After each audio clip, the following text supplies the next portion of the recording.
What's good, fam? 27-day vlog feast, and we going straight out of New Orleans. Listen, we got a big pot of creamy red beans and rice. No cans, no shortcuts, just low and slow with a lot of love. Okay, so look, we're gonna go over some of these ingredients. I went ahead and opened these up right here. Look, smoked turkey wings. This is where we're gonna get that base from, right? So look, you can look right here, and then I'm gonna address this part right here. I always use andouille sausage, but this right here gonna be a plus for everybody, because look, this is chicken. So we're not using no pork. We got some other ingredients right here. Listen to this, if we doing red beans and rice, normally, if you got the foresight to see it, you're gonna soak your beans overnight. But I'm gonna show you guys a technique. That way we can go ahead and hot flash, right? I'm gonna show you that in just 1 second. Now, if you come on over here, you're gonna see I got chicken stock. Look at this right here. This is that homemade. Now I'll leave a link up in the upper left-hand corner so you guys can see. You can click on that if you wanna know how to make your own. I want you to look at that color though. That color is right, folks. This right here is the other half. With this and this here is ooh-wee. That's all I'm gonna say. With that being said, don't forget the full ingredient list is on my website. That's Smokin and Grillin with AB.com, and that's WITAB.com.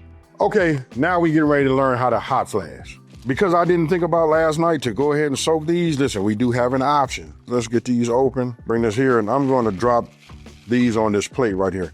Now, I'm gonna say this, I live like in a big city, you know what I mean? When you got a big city, just the grocery store, they got different rules and you know what I mean? So they strenuous about what be in the bag in the store. As you guys can see, it's not a whole lot of broke ones. You know what I mean? I'm just gonna look at some of these. If I see anything that's broke, I'll take it out. But I just move these around just to see, make sure there's no rocks in there. Some of you guys, it depends on how you get your beans, you know what I mean? It might not be such a rigorous program, you know what I mean? You'll see it. But I'm gonna be honest with you, I have never seen a rock inside of one of my, this is about the worst thing, like something where the bean kind of like flake. But I've never seen rocks in the bag of beans. First of all, you got to get yourself a pot, right? And we got to put some water in here. What the objective is for us to put enough water in here that it covers our beans. We want to cover it maybe about that much, maybe like about an inch over that, right? Now we want to bring this to a boil. So I'm starting off with hot water. Now this is already hot. I mean, the more water you have, the longer it'll be in there, right? But hot flashing will save your time and make you say, you know what, we're going to go ahead and make it anyway. Because we come up with them great ideas at the last minute. So now I'm going to take this and put it over here. So we got the water here, this is the hot water. You wanna have a pot to have a lid on it. So look, once this comes up to a boil, what I'm gonna do is I'm gonna take these, I've already sorted through them, and I'll drop it in there and I wanna see it boil one more time after I put the beans in, and then I'm gonna turn the fire off. We're gonna leave the top on there and we're gonna let it sit inside of this hot water to about 1 hour and 20 minutes.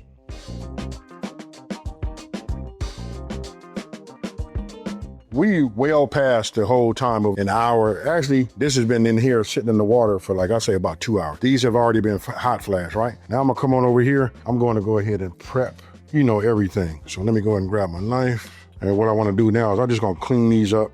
Then I'm gonna run a little water on them, wash them up a little bit, clean them. I always cut this white part off. You guys let me know down in the comment section below.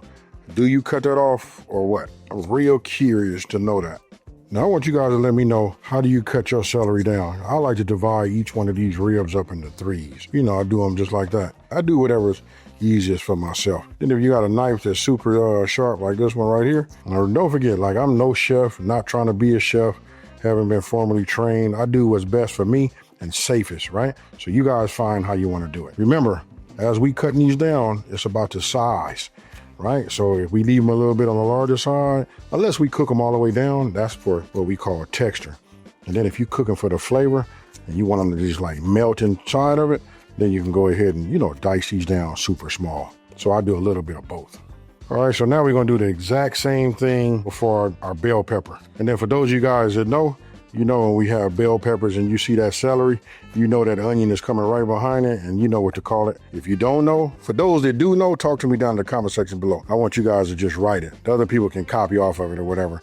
But if you know what this is, that would be your celery, bell pepper, and your onion. Talk to me.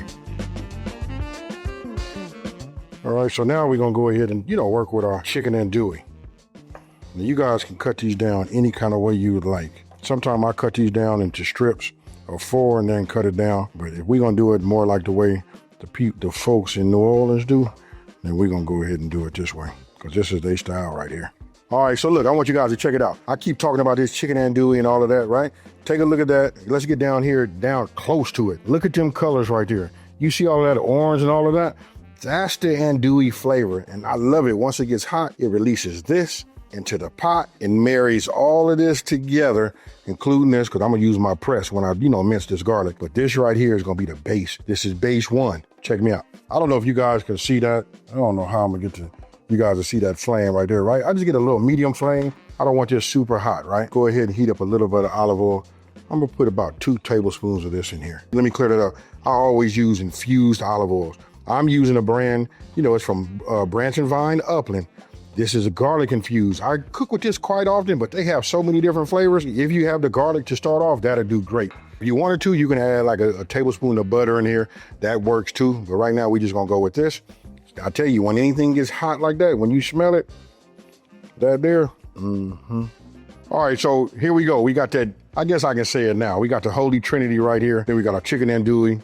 And now you see I got my garlic just waiting to be pressed, right? What I'm gonna do is I know I'm hot enough over here on that side. Let me look at my fire. And I like to always just, no matter what, and that's to add my, my onions in first. Now we go with the rest. Now we just move these around like this, just so that it'll pick up some of that, infused olive oil down on the bottom, right? And then we'll let these start to render down and saute their way down to becoming soft, right? And I'm gonna let these go for about 2 minutes, and then I'm gonna add my chicken andouille. All right, next, we're gonna go ahead and add our chicken andouille. We wanna get that hot, and we wanna make sure that andouille releases this andouille flavor in here as well, right? So the steam is coming up off our veggies, right? And then if some of these are touching the bottom down there, anything on the bottom starts to change color. So let me let it work. We just wanna stay here with it. Sometime when I make it this, I'll go ahead and I'll sear these first, then I'll take them out.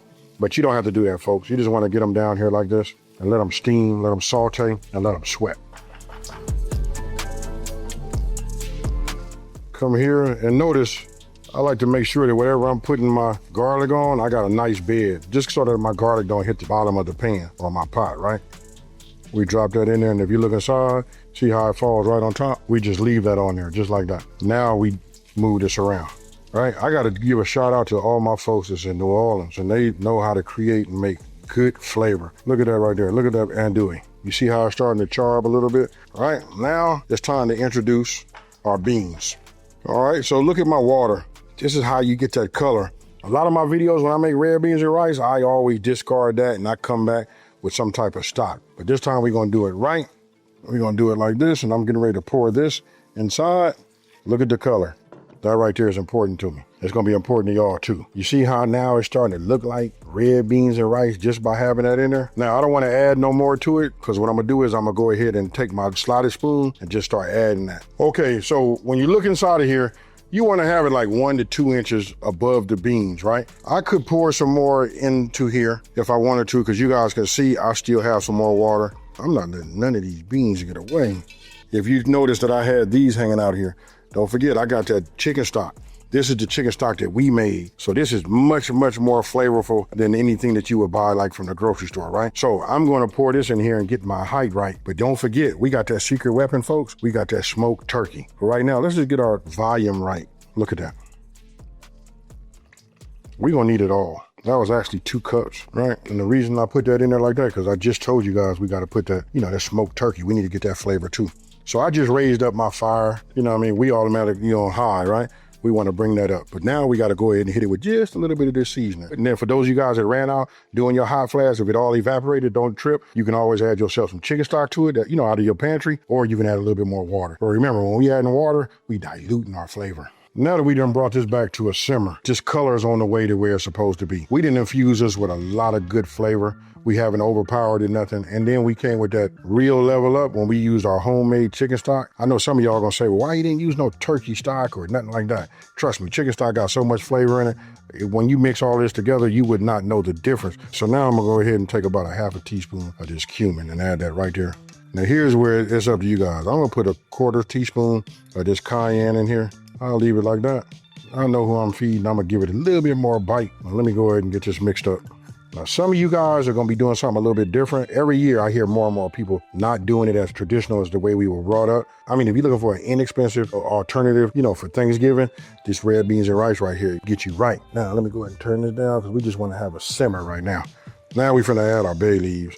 I think in my recipe, I always put 1. If you want to have a little bit more flavor, go ahead and add 2. I love the taste of bay leaf. I know what it does. You know what I mean? So there we go. Let's address the elephant in the room, because I know some of y'all like, well, when is he going to put the ooh-wee in there? And the ooh-wee, in this case, is going to be, you know, that smoked turkey. But now we got these turkey wings. Look at here.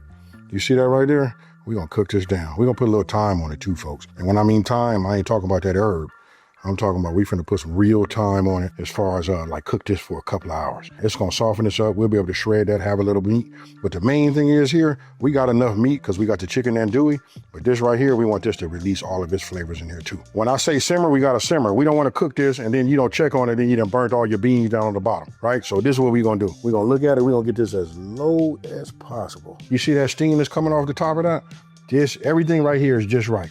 You want to make sure you got a lid, put that on there, and I'm going to say this, set a timer for 1 hour right now. We're going to come back, take a look at it. We're going to give it a stir. Being honest with you, I stir mine about every 30 minutes. You know what I mean? But if you want to walk away from it, you can go, if you got it on super low, on a simmer, you can go, 1 hour. I'll see y'all. All right, folks, look, here it is. You guys can see it. Now, we talk about like it being authentic. I'm going to say this is about as close as I can get it without talking to somebody that's from New Orleans right now, and they're giving me like some different, measurements. You guys got to try it. I didn't overpower it and nothing like that. And I'm going to say one of the heads ups is the fact that I went ahead and I'm looking at my little alligators, y'all. You know what I mean? I'll put these right here. But anyway, it was just the fact that I used my homemade stock that I made. Hey, with that being said, I'm not finna over talk it. I'm just finna get in here. I got a nice big hearty bowl. I'm gonna go ahead and get me a little bit of this rice, bring it in like that. Oh my God. Now, I like mine to be a little thick. If you guys want yours to be thin, you can add a little bit more stock to it, quit cooking it all the way down. It's just about them beans. It's about all them flavors and everybody married together and holding hands. With that being said, I really feel like I'm rambling. Cheers, y'all.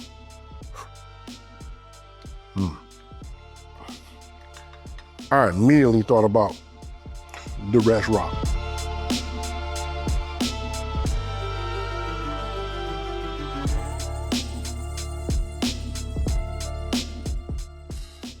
This right here is fire. I ain't gonna lie. You guys gotta talk to me down in the comment section below after you make this. So listen, I'm gonna keep it real simple, y'all. Look, Pot's talking, smoky, creamy, red beans and rice, bringing New Orleans straight to your kitchen tonight, right? So we're gonna mash a few over some fluffy rice with some green onion. We're gonna make it rain over the top. I didn't put none over mine. You know what I mean? I use what you're seeing right now, I had used parsley. So if you're new to my channel, let me take this time to say thank you and welcome you to the family. And don't trip. I want you guys to tell everybody out there, there's a channel out here that's simplifying these recipes and taking the mystery out of cooking.